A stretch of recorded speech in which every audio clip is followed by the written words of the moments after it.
Hello, welcome to the second episode of Perspectives with PL. While the world markets are melting this year and global tensions on geopolitical fronts rising, one sector which has done outstandingly well is defense sector. Defense stocks have moved on absolute basis between 50 to 100%, and above all, as I started deep diving, India is the third largest spender on defense in the world after US and China. And to deep dive, here is my guest for this episode, Mr. Jayant Patil. He is with more than 4 decades associated and has pioneered defense business with Larsen & Toubro, an IITian by profession and currently the member of the Executive Management Council who advises CEO on the defense business. Welcome, Mr. Patil. Thank you, Amisha ji. Thank you. Great joining this show today. Thank you so much, sir, for your time. And I would just like to understand first the euphoria which is being shown by the defense stocks, by its performance in the markets. How much do you think, and the order inflow, which has also grown substantially this year, how much sustainable is this? And what is the key change you think which has happened in terms of India looking at its defense budget and within that Atmanirbhar? Government of India has gone through substantial change, although the sector was opened up in 2001, licensed in 2002. It's nearly 2 decades now. We hardly have seen till about 2014-15 anything very significant. Numbers were happening, but I would say about 95% of what was happening in defense within the country was with the defense PSUs. The private sector was a fringe player. Correct. Now the scenario has completely changed over last about 7 years, and we are now suddenly finding that the PSUs are hitting a growth ceiling, if I use that word. They continue to be growing, they continue to be doing well, but at the same time, the year-on-year increase in their case is typically somewhere around 7-8%. And this 7-8% ceiling, in that sense, when the government is willing to do 13 to 15% extra funding year-on-year, with the CAGR comes somewhere close to 13 to 15. For the defense capital budget. For the defense capital budget, the numbers every year are growing. What's also happening is the share of the Indian pie to the global acquisition is substantially on the rise. Correct. I remember the times of 2015, typically 15-16, right up to 2017. This ratio for the Indian orders was typically 1/3 and foreign was 2/3. That's the time we had the Rafale aircrafts being bought. We now see that more than 2/3, 68% today is Correct. committed for buying from within the country, and that's the Atmanirbhar story which is truly unfolding. Huge reforms which the government has done in last about I would say 2.5-3 years, very substantially. Although reform as a process began right in 2015, the pace really picked up in last about 3 years, and that's essentially when the government came out with very clear statement that we are going to be acquiring here. First and fundamental in the acquisition to happen in India, they decided to change their acquisition process to say buy Indian, and design and build in India is going to be the primary category in which acquisition will happen. The acronym they use is an IDDM, indigenously designed, developed and manufactured. Correct. Become the acronym. That, by God, is, I always keep calling it the 0th category of acquisition. Now, very substantial amount of buying is happening under the IDDM now, and this is precisely where, if I compare it with a decade back, substantial buying used to happen in Buy Global. So from Buy Global, we have completely changed the scenario to Buy Indian, and that too within Buy Indian to what is designed and manufactured in India. And this is what actually is laying enormous amount of focus on those companies who had their own capabilities to design Correct. as well as manufacture, genuinely coming up to the forefront, and they are the ones who are truly going to get benefited. Besides this, what the government also has done is with in Ahmedabad release of the 4th list, the 411 Correct. The defense equipment and negative systems, list, major list. which we just cannot We import. don't use a negative word. Okay. We Okay. use a positive indigenization list. Perfect. We don't use the negative because we know in global trade negative is not a right kind of a connotation.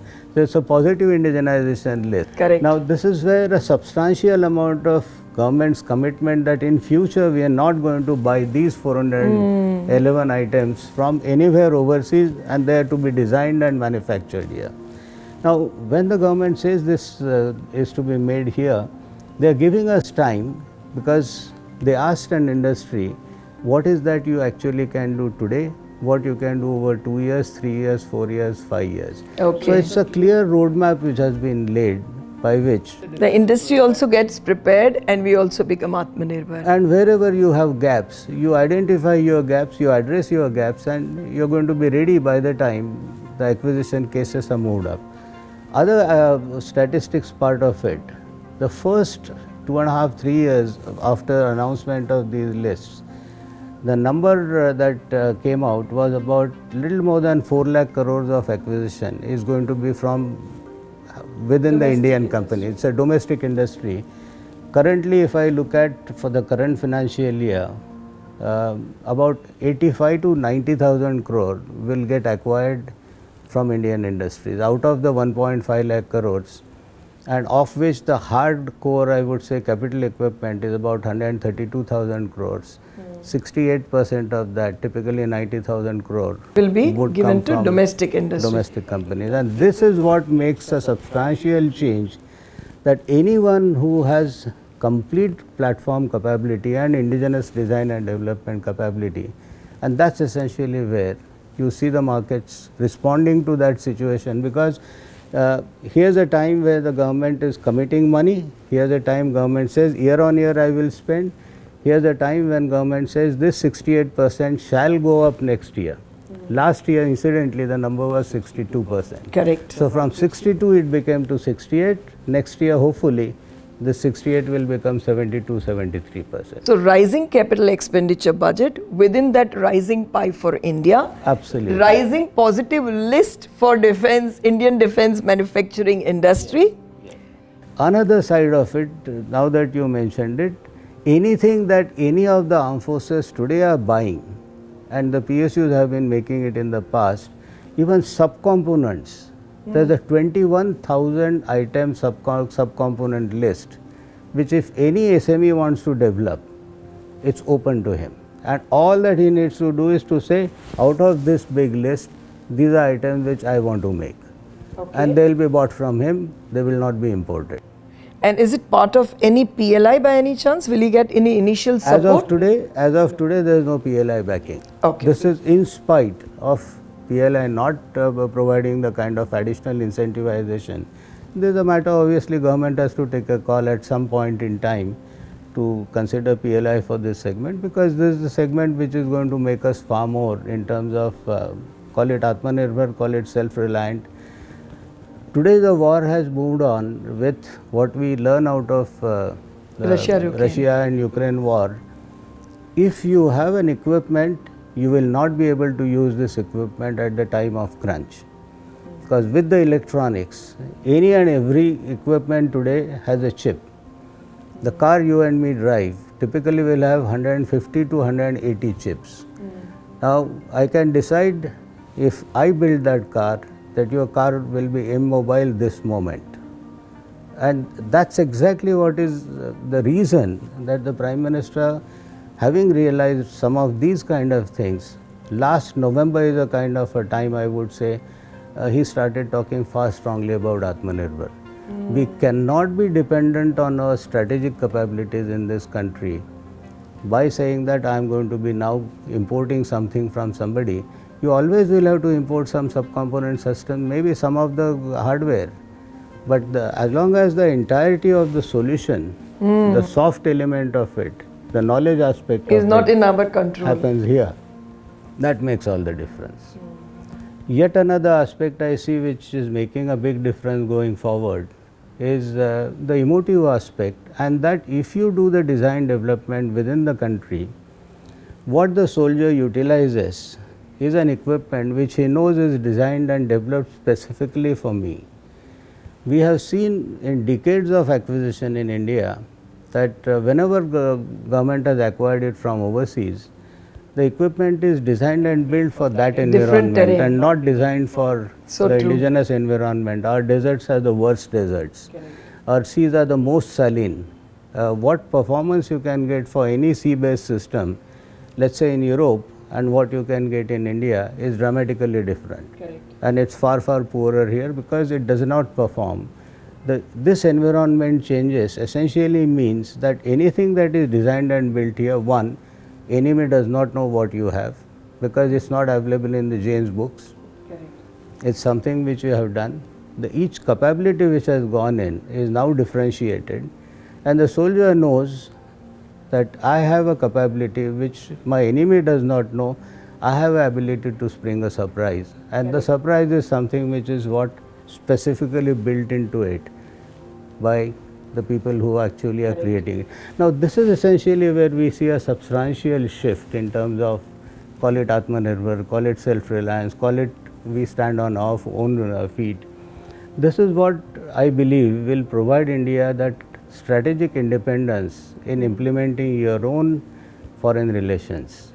You start noticing last, I would say about a year, the way India was talking in international arena, the way our Minister for External Affairs speaks our today, posturing. and our posturing is very clear, very straight. I am here as a big daddy, you better listen to what I say. And it's because we are someone who is not only performing in terms of economics, in terms of strategic aspects, geopolitics, we have our own say, we have our own way of doing things, and you better recognize that India has arrived. Absolutely. That is what was a real proud moment when we could take an independent position in what was happening in the world, and that is very unlikely and unheard of, and probably for the first time, and we successfully steered ourselves across in making opinion around either on this side or that side of the fence. For long period, one has always been considered to be more, I would say, on the eastern bloc, but today we see simultaneously we are able to be completely independent in our thinking in terms of what we are trying to do. US still has a Quad, and the Quad includes India, because we all believe in defense that the world has shifted, the center of the gravity of the world has shifted to the Asian region. It's a southeast region where the CJ today exists, obviously more because of China and the relationship China enjoys with every of the neighbors, as well as becoming an emerging threat for the whole world. Now, whole lot of our equipment and system development, which used to be, call it the western enemy focus, now is suddenly changing to the eastern, and this throws up an enormous opportunity for defense industry, because most of our equipment was good for desert. Our equipment was not as good for fighting in the high altitudes and in the cold climate, and that's essentially what now is going to create yet another sort of reforms and additional budget being allocated towards doing that. So when we look at defense capital expenditure, I understand that it will be on Army, Navy and air defense or air force. Where do you think the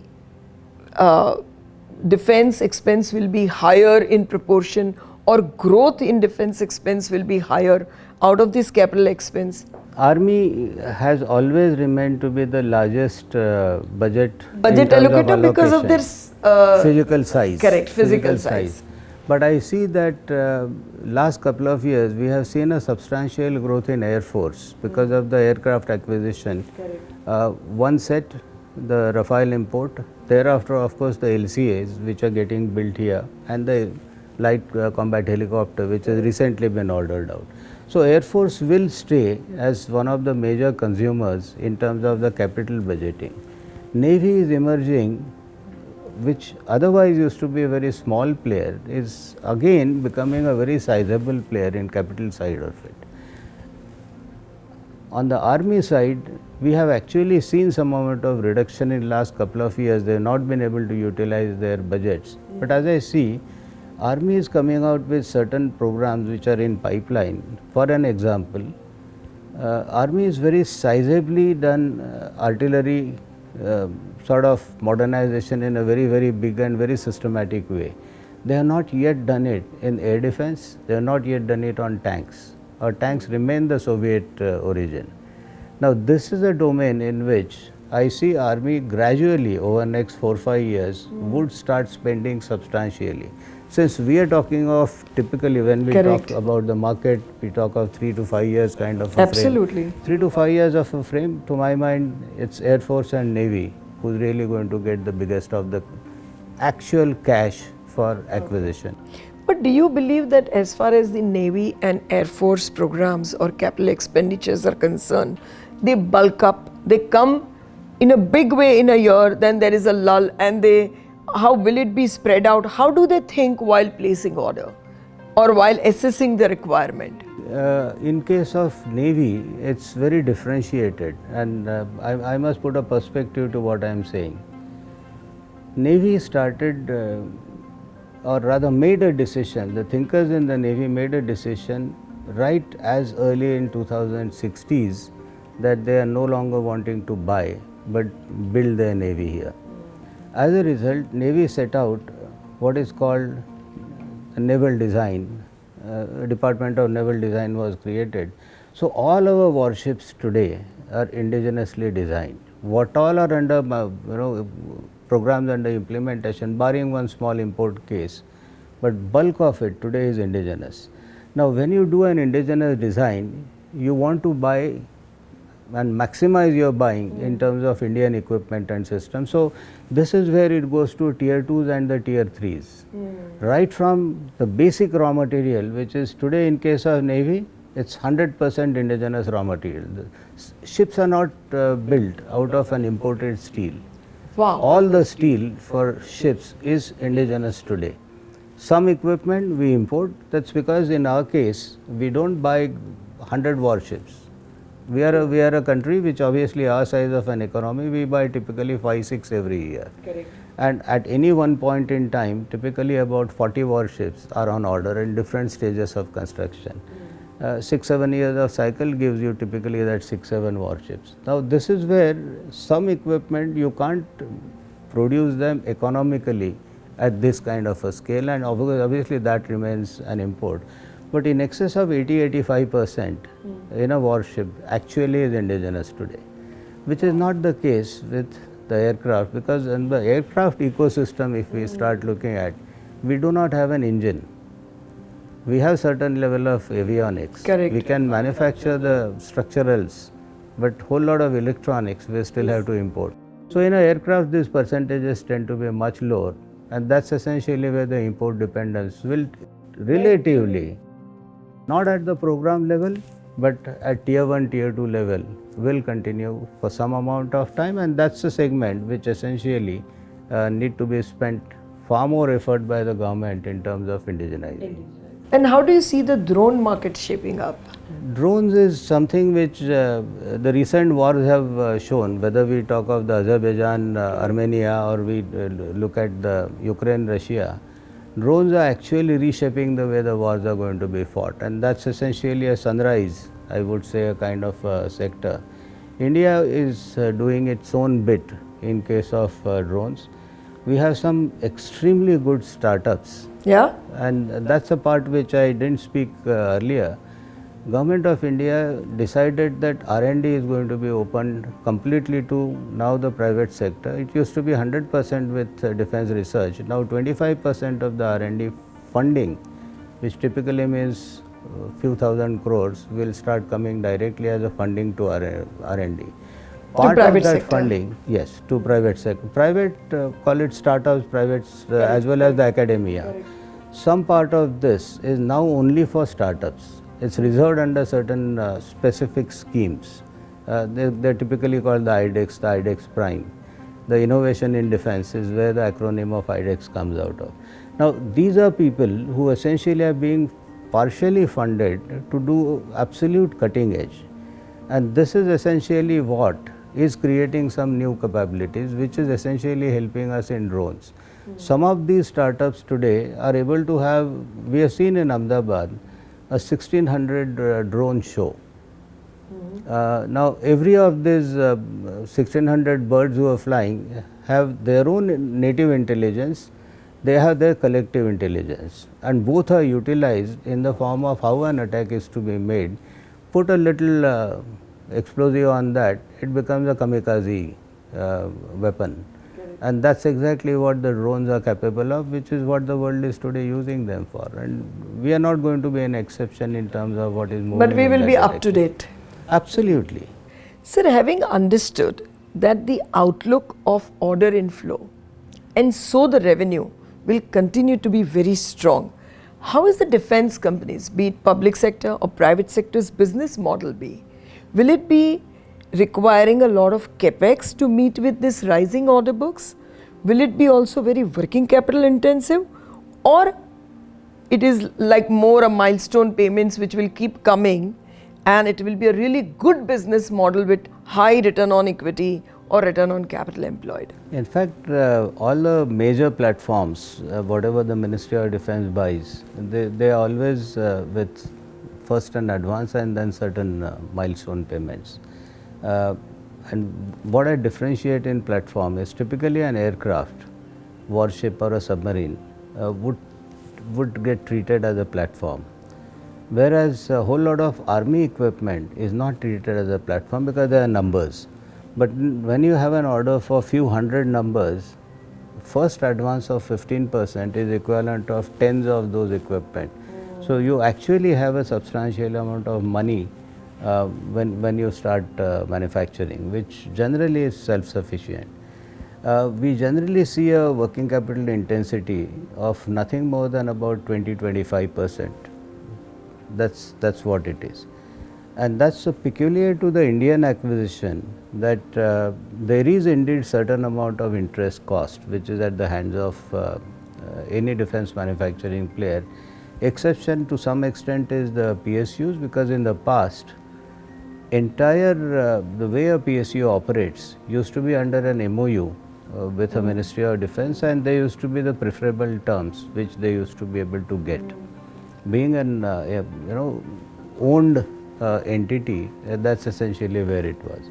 Whereas for the competitive acquisition, which is now far more virtually, I would say, going forward there won't be any nominated acquisition. It would all be competitive acquisition, and on that essentially a working capital density of typically 15-20% is what is to be expected. Globally, this is zero at the hands of a defense manufacturing company. Working capital is zero? Working capital is zero for a reason. Government looks at why will you want to borrow from a bank and pay a commercial interest on that and charge it back to me. So I would rather provide it to you, and then you cut down that cost of acquisition. That's a level of maturity. Our markets obviously as of today move towards that in terms of times to come.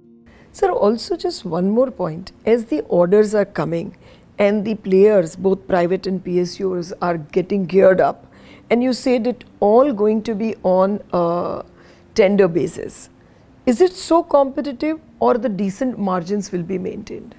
Margins do remain in defense business. The platforms do little less, the equipment and systems do little more. Okay. That's essentially. So the range will continue to be between 15-18 to 20-25? For an equipment business, 20-25 is going to be possible. In case of let's say platforms, it typically would be, some platforms may even be little less, maybe somewhere between 10 and 15 kind of scenario. Also, as we understand that this all orders are long gestation, so what happens to all the vagaries of either commodity prices or any other cost which just keep rising? Is it a pass through? On the foreign exchange volatility, they brought it as soon as 8 years back this government came in. So whatever is the foreign exchange volatility is there at the hands of a contractor, he is provided that. Currently, the latest acquisition policy of 2020 allows this even for long-term contracts. Short-term contracts, obviously, you can also predict in terms of what your capital intensity is going to be there, and as a result, you may not get into that scenario because you can foresee and build it into your costs. On a long-term contracts, typically in excess of 3 years, government says, no, beyond 3 years, we would provide it rather than making my cost of acquisition high. Because any crystal ball gazing on a long run is essentially going to be more expensive for the end buyer, who is the government. And this is a market which is single buyer. Different arms, but a single buyer. Single accounting system. It's the Government of India's consolidated funds which get utilized. And when we are utilizing consolidated funds, obviously, why pay up for something which you can avoid paying? As we make this base, how feasible and how competitive we would be in exports, because we have a dream of a 5 billion exports also, I guess, by 2025-26. Do you think it's feasible? To my mind, no defense major player in the world can ever survive by supplying to its own armed forces. And that's because if you bought a certain capability, acquired a certain capability, you don't need it every day. So you need the same capability not before next 15-20 years. The current acquisition cycle may continue for 5 to 6 years, 7 years. So there is a lull in between. And this is the lull period which every company starts working on to be able to sell it to somebody else. Let's say a type of an aircraft or a type of a tank or a weapon system. You supplied it over 5-7 years. Government is not going to buy it again and again every 3 years. Correct. And that's essentially where the sustenance comes out of a healthy mix between domestic and international. Now, in terms of Indian markets, if we were to look at what you just referred to about $5 billion, a target when taken by the industry, and good amount of debate with the government on that, was to do 35 billion in capital acquisition from within Indian companies. 175,000 crore at that point in time, $35 billion would be the size of the Indian manufacturing industry. By 2025-26. Now of that, 5 billion or 35,000 crores was supposed to be for export. Now where were we on export? I know about a decade back our exports were few hundred crores, less than 400 crores. 2014, when the current government came in, it was 1900 crores. From 1900 crores, the last financial year was 13,700 crores. So over we have seen 7-8 years, a substantial change has happened, and one fundamental difference in the outlook. This is the first government which has said, I have no issues on exporting defense goods. I am importer, I might as well be an exporter. The previous governments obviously did not want defense to be exported because it's lethal. Philosophical change has come in the form of the pragmatism of the current leadership, that if we buy it, why don't we sell it as well? So we at least have a balance sheet matched in terms of going forward. If we are going to have an economy typically 80% indigenous, 20% imports, we ought to be having 20, 25, 30% exports, and that's exactly the numbers add up to. Absolutely. So you see that we will be able to strive towards our $5 billion export target too. Absolutely. In fact, currently the kind of direct handholding, all of us in industry today can look forward to it, and we take it for granted that when needed, Government of India steps in. The secretarial teams among the Ministry of Defence today want to walk 2 steps ahead. If we walk 2 steps ahead, they also walk 2 steps ahead, and that's a complete change, which is what one is seeing. In the past, we used to see that an export clearance used to never come by the time you need to bid to a foreign country. Today is a scenario, you might, if given conditions obviously, The longest period we see typically is about 6 to 8 weeks. The shortest, you can virtually get it within a week. In principle, approval within a week, thereafter So it's you keep truly doing some ease amount of of doing paperwork. business That has started felt coming. in business. On exports, it's truly ease of doing business. For Indian markets, we are still evolving. We are more than, I would say, 90-95% done in terms of ease of doing business. Acquisition is still slow. I think on one side we have talked so much positive, there's a negativity about the market, and which as investors, everyone needs to know that there's no acquisition which happens in 1 year, 2 year, 3 years. The acquisition programs tend to be back-ended in terms of cycle times. What we can talk of 3 to 5 years is something which is already in pipeline. You can't create a new idea today and expect the new idea to be acquired within those 3 to 5 years. Exceptions always are there, but as a rule, the acquisition cycle time, and that's a very, very prominent focus of currently Ministry of Defence, and that's what all of us, when we speak to the government, we keep bringing these issues that you need to be cutting it down. The government today says, yes, I'm trying to make it to 2 years now. We'll watch out in terms of how they perform on that promise. Absolutely. We talk of beginning of this government's regime, 1/3 indigenous, 2/3 import. Today it has already crossed 2/3 of indigenous. The numbers have physically gone up more than double over these 5 to 6 years. So we see a four times kind of an increase in terms of what the industry is supposed to do, and of course beside that, ease of doing business. Ease of doing business and pass through. See, for any business, a little more certainty on margins and cost is very, very critical while bidding as well as while executing. And of course, that is how the investors will keep responding to. In the past, obviously, the pass-through was not there, as I said. The new policy includes it, and to a large extent, it's a maturity of the entire ecosystem to see that this is a necessity. Otherwise, what happens is, then industry will anyway find out ways of hedging and will load the hedging cost into the acquisition cost. The cost goes up, and that's essentially where it's truly making some sense for them as well as government and to the industry, that sharing of this burden, if at all it happens, let it not go to somebody else beyond a buyer-seller, not to a banking system.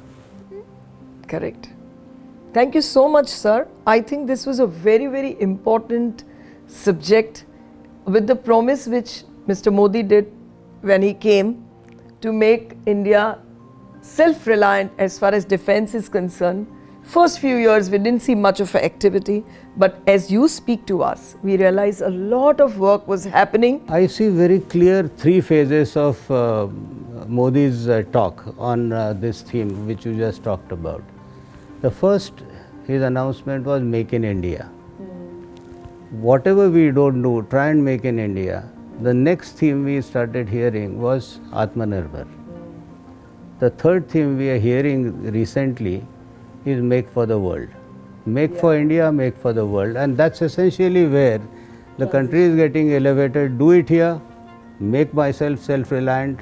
And self-reliance is to be seen far more from the strategic aspect, that I want to make my own strategic positioning with respect to the geopolitics.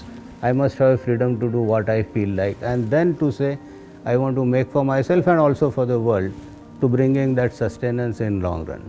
Perfectly. You summed it up so well. Thank you so much for sparing this time for us and all the viewers in Perspectives with PL. We'll meet soon again. Thank you.